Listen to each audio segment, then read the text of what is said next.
It's today, and this is Pick the Push. My name is Ian Fox, and today I hang out with my buddy Joe and Brett. We talk about Raw while we watch some AEW.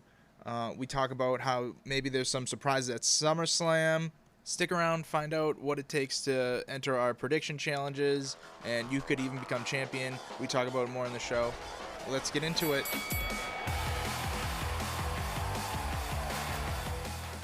I feel like the thing that interests me the most to record watching AEW is because AEW has pretty solid wrestling. But maybe that's a negative against it because I'm more invested, so I'm not Yeah, talking nearly as much. yeah, definitely more invested in AEW versus like Yeah, Raw. like I feel Raw like this week was I don't say it was awful, but like because it was good. Like it was one of the better Raws in the last couple of weeks, that's for sure. I But it think it was a was little subpar. it was long. It was really really long, It was and really long. for no reason. It like went all the way to almost 11 o'clock. For Really, for yeah, nothing, for just Roman. It yeah, like, Okay, for no reason. Like, they could have ended it at 10 o'clock, and they were right. like, "Nah, let's just keep this going." That's crazy. Yeah, that was not a Raw worth watching that for. I did go back and I watched the whole thing, but I watched it at 2 times speed just to kind of get it over with more than I was watching it. That's what I There was a mean, couple like okay stuff though, like the yeah. was it the EO Sky match for sure was awesome. That one stuck With out. I with think they had with the Vaquer. Yep. Stephanie yeah Vaquer. yeah absolutely. What that That's why it dude, was good. They're both amazing. that was such a good that was yeah, I enjoyed it. I was really excited for that match too. There was definitely a couple highlights, but yeah, for the most part, I did not care. And the main event seemed to not matter, which is a shame because I feel like since going to Netflix, at least the main event has mattered for the most part. There's definitely a few outliers of that though. Yeah, That and was this definitely one's last just week too. been awful. Yep, yep, no disagreement. Oh, I did hear something kind of crazy. Seth Rollins is injured, right? Yeah. But Oh, they yeah. haven't said his name at all on Raw. Like they're almost trying to get rid of it. I think Yep. there is a possibility that he cashes in on at SummerSlam. I don't think it's out of the question. I think it's like a weird thought, but it might be a work. Don't think it's a work. I really don't, because of just how like, just how everything happened. He really did fuck Yeah, up his knee. I think that's part of it too, though. I think he might not be as injured as he initially thought, and they might use that to their advantage. Yep, because they didn't say how long it would be or if he They're even needed not really surgery or given a real anything. timeline at all. Yep, and they're letting Paul Heyman walk around with Yep. the briefcase, and they're not actually saying that he isn't around and stuff like that. They're just not saying his name at all. Like they're not saying Yep, anything about it, which is like really suspicious to me. It makes me think even more it's possible. I could see that. But if Seth cashes in, he totally cashes in to fuck over Punk, right? Like it all kind of lines up of why Punk got the opportunity. I'm hoping that would be. I'm at the end of the day, I'm more hoping that Seth is okay, and that would lead to a really cool story. But I think I'm just being hopeful that I really just don't want him to be injured because that sucks with all the momentum he had. Yeah, I was gonna say it sucks just to be injured, so I don't really wish injury upon anybody, but I'm not upset if we don't have to see more Seth Rollins matches. That's why I'm more hopeful. They're not saying anything about Seth. It'd be so cool that if he did do like a SummerSlam return and like really swerve it. But I'm still more hopeful than I do actually believe that to be real. Yeah, I don't. He's too injured. I can't see that. Who's the new girls? Oh yeah, the Toxic Spider. Temecula. I don't know if that's her name. That might have been a No. word I heard earlier. Temecula is a city in the United States. Yeah. In California specifically, right? Yeah, I was watching part Yes. of my take. They mentioned that. Pretty close. Her name's not that far from it though. Yeah. As weird as that is, it was kind of close. It is Tekla, Yeah, but you okay. you were you were I very added close. some syllables. That's her full name. You just know her by her nickname. I know her full name. Yeah. It's, yeah. No, Tech- no, shame on you for that joke. I loved it.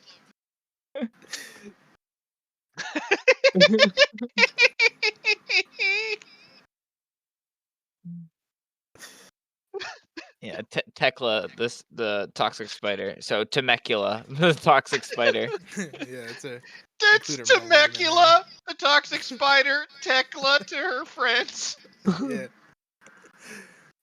You know, No, we're family, so. everyone knows her as Tekla, but like her friends know her as Temecula. Like her mom or dad, like when they're mad, they're like Temecula.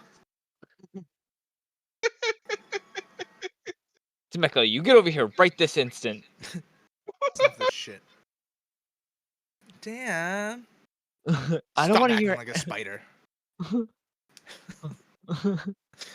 or the reverse. You're not acting spidery enough. Hey, Fuck that's you, a Aubrey. referee. Yeah, but it's Aubrey, so she's like half a referee. Whoa. That is an AEW official.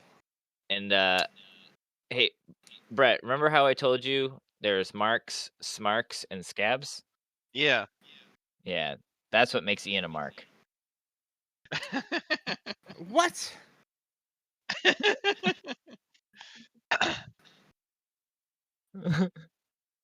Oh, what? So is this guy the parallel to the guy who was hooked up with Seth Rollins? Very Oh, Paul similar, Heyman? yes. Paul Heyman's better though by a mile. Paul Heyman. Yeah. Yes. But he's kind of a Paul Heyman. It's Timu Paul Heyman. You say Timu Paul Heyman? Yes.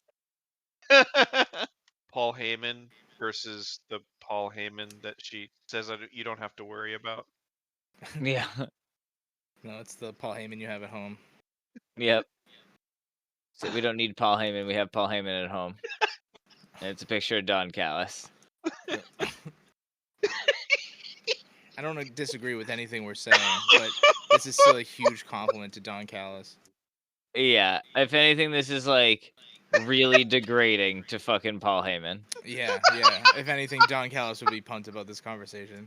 The whole point of doing this and recording everything is just to do like the prediction challenges stuff. So Yeah, so what's up with that? whoever has the most points for the first show will be Becomes the the champ. champion. Okay, Bingo. good.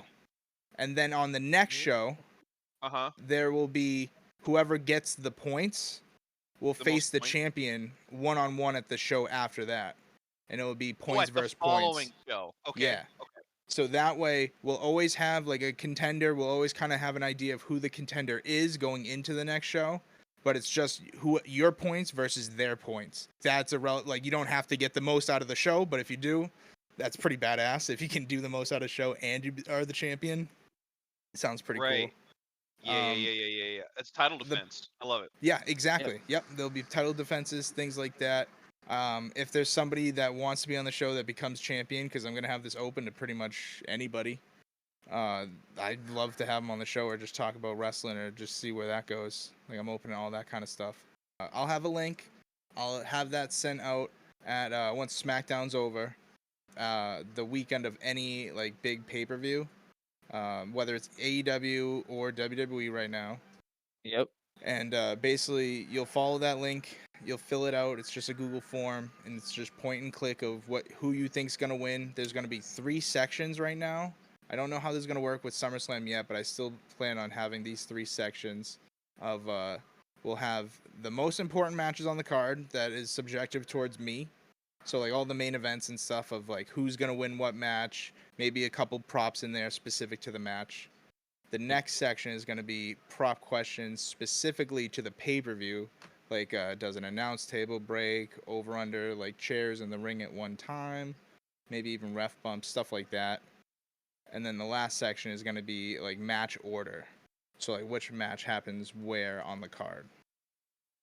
And then that's going to be a specific denomination of points, like totaled out of 100, and whoever has the most amount of points will be the number one contender to whoever is the champion at the time.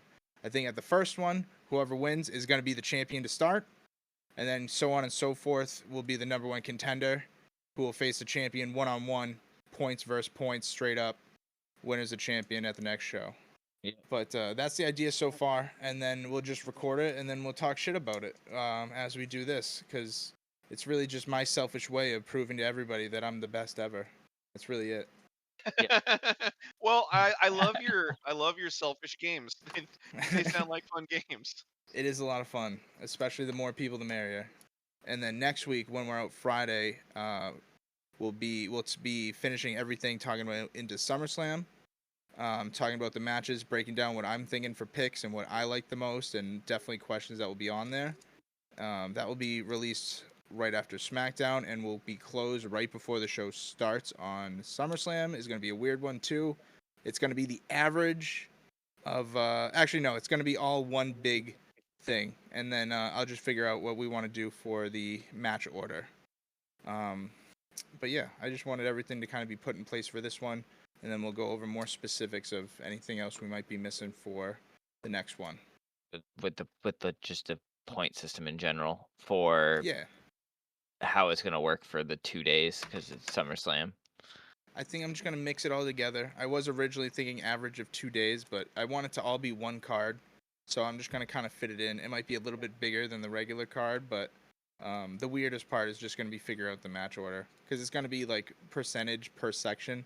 It's not going to be 33, 33, 33, though. I just don't know the ratio until I really start filling it out, and I'll get more comfortable of which one I want it. I think the actual match, like predictions of winners, will be worth the most.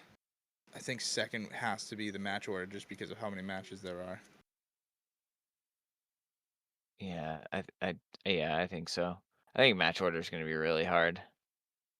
Yeah, like I said, I got to do it something weird. I might have a day one or a day two, but that's really just there to make sure that it really breaks it up, so there's no tiebreakers, or like that is the tiebreaker, so there's no ties. Yeah, we don't want ties. We want definitive victors. That's what I like, but we have our ways either way. We definitely have some cool stuff thinking about going forward, but I think that's everything. Thanks for watching. Find Pick the Push on Twitter or X, Spotify. Join our Discord where you can enter into the prediction challenges. More next week. Have a good one.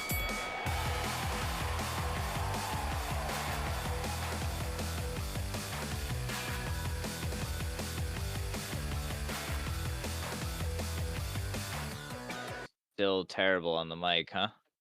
Hang on, let him finish. It gets worse. It's gonna keep talking.